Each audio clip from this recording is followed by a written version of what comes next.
This is a bit of an update video from TID Radio. TID Radio, I did a review on a few weeks ago, the TD-H8 handheld radio, and there was a couple of problems with it. The radio that they sent me had some issues where it was burning the back of your hand, some burning sensations, which I think was from an RF burn off of the terminals on the back of the battery. The radio also had some spurious emission issues, and they also had a DTMF issue. There was a button which wouldn't send the correct DTMF. However, TID Radio said, thank you, we understand that there are some issues, but they have said to me that this radio is the fixed radio, which we're going to have a look at today, is now shipping from them, so they are shipping this out. So that's what they've said. They've got some, so they've had some problems, but we're going to see if this radio has been fixed. So the first thing I guess we're going to test is we'll do some tests with the spurious emissions to see if that's been fixed. We'll also test the DTMF problem, and most importantly is let's see if I can burn my hand again using this radio. So. Oh, well, that's different already. I've seen that it's got a different sort of splash screen. So just a bit of a recall. If you haven't seen this radio before, then there is a link in the description to my previous review video, which goes over all of the features and functionality and what I think of this radio. So I'm transmitting VK7HH testing. Transmitting on 440 at the moment on the high power setting. I've got my hands across the back of the battery terminals. Okay, so I've been transmitting there for a good couple of minutes and I don't feel anything on this particular version of radio. So whatever issue that they had, they have fixed, it seems, in this version. Now, I don't think that it's a firmware issue. It must have been a hardware problem, but for those who are interested, this is the version of firmware that is currently in this radio, 230821, which is what, the 21st of August, I guess. Version of firmware. So that was fine. So the other issue we had was DTMF. So let's do a DTMF test on my All-Star node. VK7HH testing. 1, 2, 3, 4, 5, 6, 7, 8, 9, 0, star, hash, A, B, C, D. Cool. It looks to have been fixed, so that's excellent. So the DTMF is working. So here's a result of the tests on the bench. 9.4 watts on high power, so pretty close to the 10 watts claimed. On medium power, it was around about 4.8 watts. There we go, 4.8 watts there on the screen. And then on low power, it drops all the way down to about 120 milliwatts on VHF. This was tested on 146 500. The next test was done on 440. That produced 7.6 watts of RF output power on the high setting. Medium was around about the same as VHF, 4.8 watts. And then interestingly, low power was only 80 milliwatts, so a little bit lower than VHF, but low power 80 milliwatts on 440. So the next thing to test was the spectral purity. So there's the signal on 146.500 megahertz. I'm just setting up my reference levels there. That looks like a nice clean signal. That's about 200 kilohertz span. Here's what it looks like at 2 megahertz out. There's no spurs or anything that's sort of popping up there, so that's good.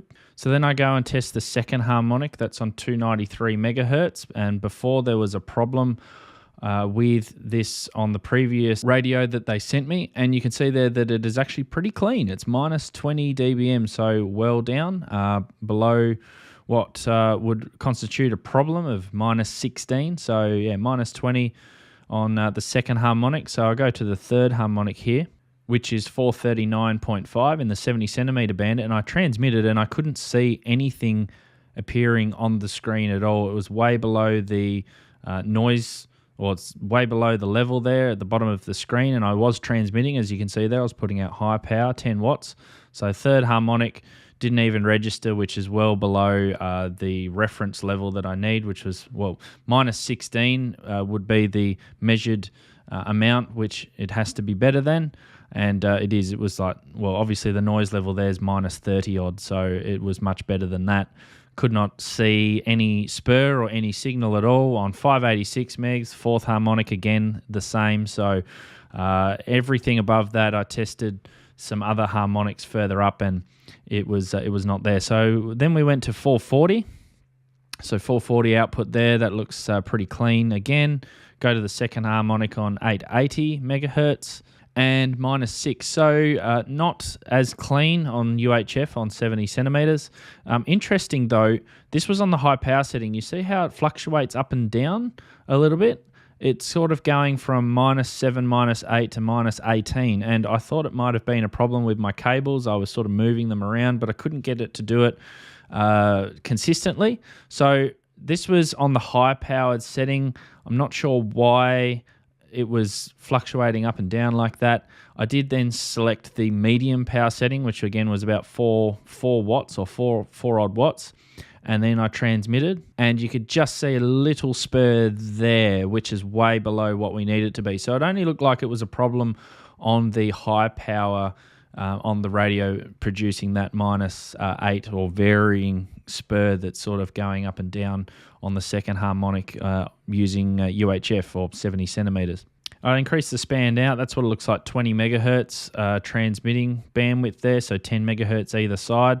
I then cranked it right up to 200 megs, and I don't see any spurs or any weird signals or anything like that up and down that portion of the bandwidth. So then I adjusted it even further with a center frequency of 300 megs and a span of 350. So there's the fundamental, there's the second harmonic, and you can see there that there isn't anything that's sort of popping out that looks like it's going to be any much of a problem. So credit where credit is due. TID Radio, when I reached out to them with the feedback about this radio, which they asked for, I said, these are the problems, and they've gone out and they've created a fix. They've created a fix in this radio itself that they've sent me.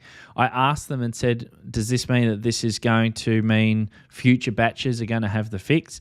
And they replied to me and they said that the currently shipped new batches of H8 are going to Amazon. Since the Amazon batches are mixed, it's inevitable that they'll receive this batch of H8, but don't worry, as long as the customers receive this batch of H8, we will reship the new H8 to them. We never shirk our responsibilities. So I think what that means that is if you have a radio which has the battery issue or has the problems with the spurious emissions, then you can contact TID Radio and say, hey, I've got a bad radio. Can you send me the new one? And you can send it back to them. That's what I read out of that. Probably shouldn't have released it.